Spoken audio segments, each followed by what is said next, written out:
All right, so here's our compost tumbler, and as you can see, the handle here is broken. My daughter had gone outside to turn the tumbler one day, and she tried to repair it with duct tape that you can see there in the photo, and of course it didn't go so well. So after some time, I decided to go ahead and build a handle to try to fix this thing. So what we did was, I had some scrap wood in the garage, and I went to my scrap wood bucket and found some OSB board, and I just kind of sketched out a handle with a ruler and a pencil, and then I just kind of went to cutting on that. I think I had my Dremel tool, and my Dremel tool is what I think I used for this part. As you can see, I used a C-clamp and just kind of clamped it down. It's actually sitting on the edge of the deck of my bush hog, and then I cut it out. So once we cut it out, I took it and then sketched the second piece that would be the other side of the handle on two more OSB board, and cut it out, and I have two pieces. I have two cuts.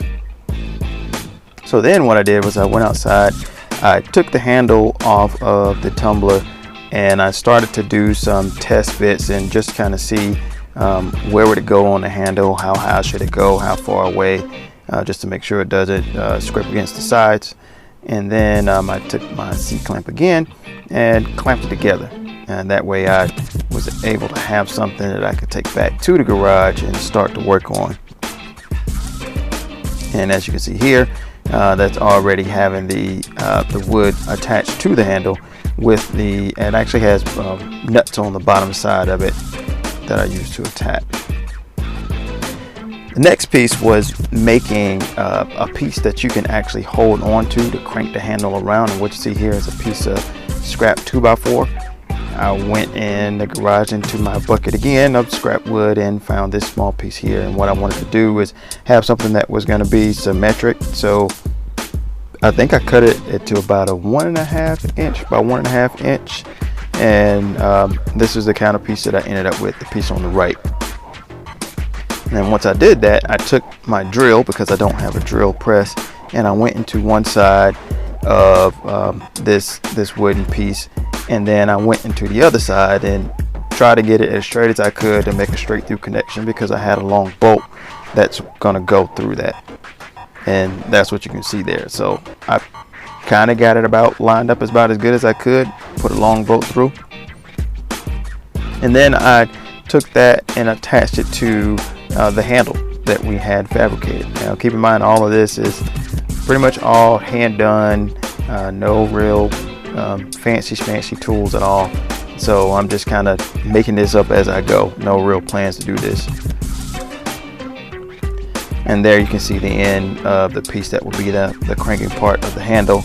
I actually drilled into the wood far enough so that I could get the bolt flush into the end of the wood. And now this little piece is actually a fuel injector clamp.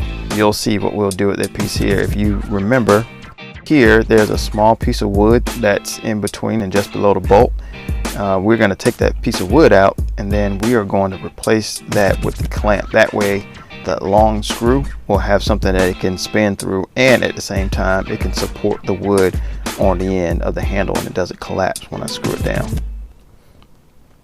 And there you go, there's a fuel line clamp. You can see it in there. I have it all nice and bolted in, and then there's a different angle, a different shot of the handle all put together, and then there's a close-up of the fuel line clamp.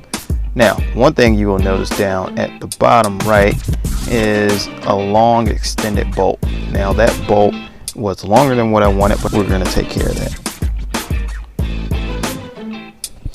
And here's a close-up shot of that bolt. What I did was I duct tape, or use Gorilla Tape, to tape the whole entire handle around so it wouldn't be exposed and left out elements with just wood.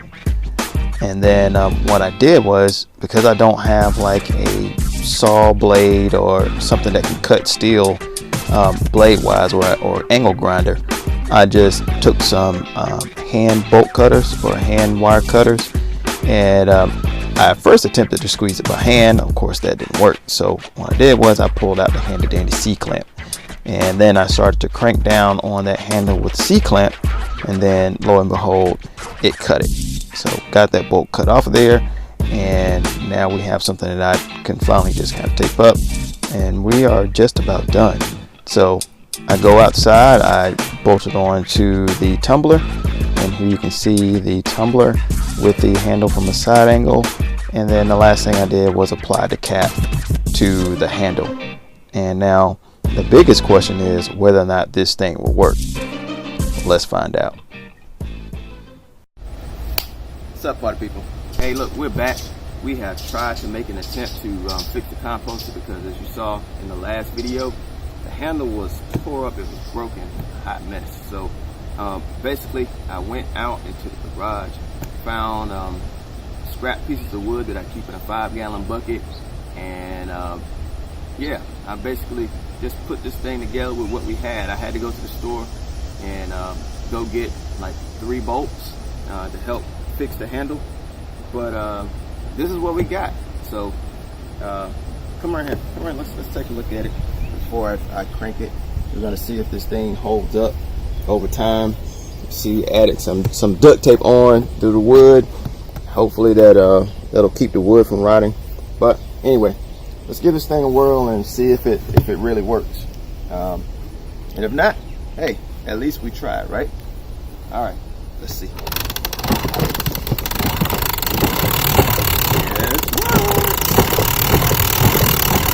Like we have a handle that works.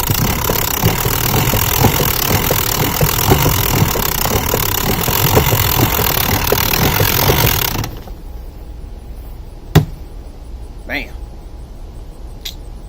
It works. If you like what you saw today, hey, guess what? We're online at other social media. We're on Pinterest, we're on Instagram, we're on Facebook, and we're on Twitter at JP Homestead. And also, you can find more about us online on our website at www.gyroprovisions.com. Thanks. Come check us out.